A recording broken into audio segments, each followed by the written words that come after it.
penting kemarin saya sampaikan di media bahwa PLT Gubernur dengan rombongannya memang harus ke Anambas dan proses ini harus dibicarakan. Ke Pak Dubes saya sudah sampaikan, Pak Dubes, tolong didorong bahwa ketika kunjungan meskipun tidak bisa dibawa pulang nelayan ini, minimal pemimpinnya sudah datang menjenguk. Karena pemimpinnya kebetulan sedang berada di India 2 jam difasilitasi oleh KBRI. Nah, ini akan mengobati hasrat mereka terhadap keluarga. Bila perlu minta izin agar video foto ini dikirim ke keluarga atau ke Panglima Laut. Panglima Laut nanti bisa men-share ke keluarga mereka di sana yang berjumlah 25 orang. Bagaimana kondisi mereka? Karena tidak ada kontak komunikasi apapun. Tidak ada. Upaya-upaya lanjutan apa kira-kira yang harus dilakukan? Kami mendukung pendapat yang disampaikan oleh Panglima Laut untuk adanya Memorandum of Understanding (MOU) antara pemerintah Indonesia, Thailand, Malaysia, Myanmar, kemudian India serta Bangladesh terkait dengan proses penanganan nelayan. Yang paling banyak kita ketahui, nelayan kita saat ditangkap itu jarang dideportasi. Ini masalahnya, jarang. Ya. Bicara 1-2 kasus, oke, dia kapal motornya, bot nelayannya bukan mati mesin, tapi yang mati mesin, Andaman itu jelas-jelas di bawah, dia terdampar, jelas-jelas. Tapi juga tidak bisa diadvokasi sampai sekarang.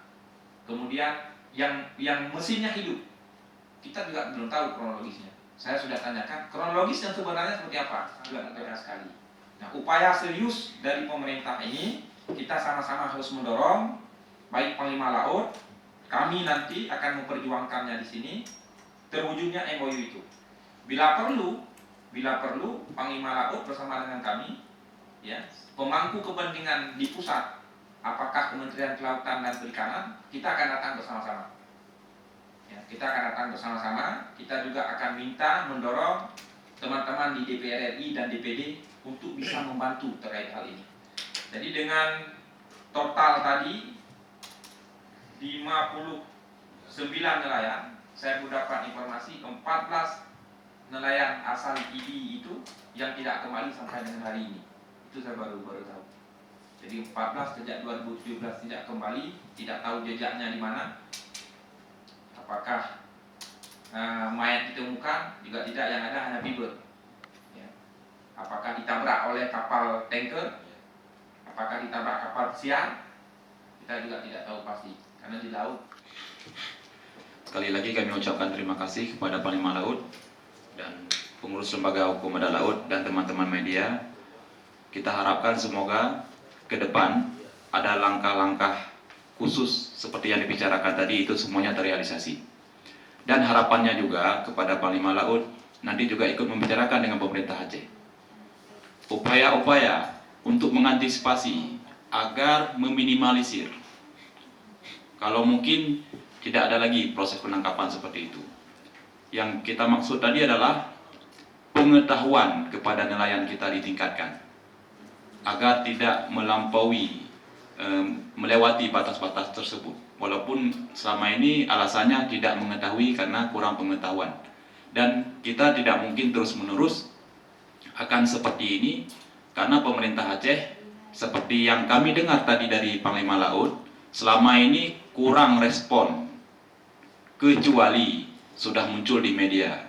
Baru kali ini, karena ada DPR seperti Bang Iskandar Falaki yang fokus mengurus semua ini, maka pemerintah Aceh juga ikut terlibat.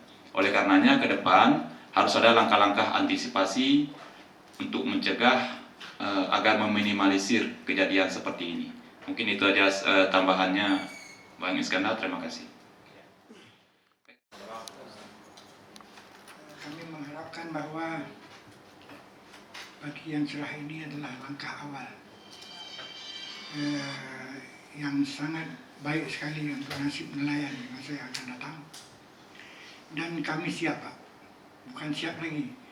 Siap saja dibawa kemana, dipanggil bagaimana, dipanggil kapan, dan disuruh apa kami siap membantu terutama ya bukan atas nama pemerintah, atas nama DPRD, ya, atas nama DPRA, bahwa kami siap di belakang. Karena kalau kami atas nama pemerintah sudah dicoba, Pak. Sudah dicoba beberapa tahun, nampaknya tidak banyak yang menghasilkan. Tapi kami punya harapan bahwa dengan gerak Pak Iskandar dari Komisi 5 dan sebagainya, nasib nelayan itu memang kita akan usahakan seperti yang kami bilang tadi, merubah alat tangkap, tapi itu tidak mudah. Karena yang kita ketahui bahwa di Aceh ini bukan pengusaha, bukan perusahaan yang punya, masyarakat yang punya. Jadi untuk merubah harus pelan-pelan. Kami mencoba dari Lembaga Hukum dan Laut bekerja sama, dari yayasan kerjasama dengan perusahaan kuat yang ada di Jakarta, bahwa merubah yang ada sekarang. Kalau bot 30 GT itu masih bisa dirubah, Pak. Masih bisa dirubah, dibuat kursuriknya di dalam. Nah, cuma tonasenya kalau 30 nanti akan jadi 25 atau 20. Tapi mereka tidak mengharapkan di trip dan sebagainya. Kapan penuh mereka kembali. Itu sebagai contoh yang pertama. Usaha lain belum dapat kami lakukan karena apapun kita bilang bahwa masyarakat nelayan ini masyarakat yang tidak punya kota surut, Pak, harus maju dengan apapun. Kalau kami bilang coba lihat ketika ini musim badai, musim apa saja, mereka harus berangkat karena hidup mati mereka di laut. Jadi kalau kita bilang mereka tahu, Pak, coba tugas tahu keadaan cuaca, bukan panglima laut. Tugas tahu keadaan cuaca itu adalah pawang-pawang. Mereka semua tahu. Tapi mereka tidak bisa tinggalkan laut itu. Harus berangkat. Karena di darat juga mereka mati. Karena tidak ada makanan.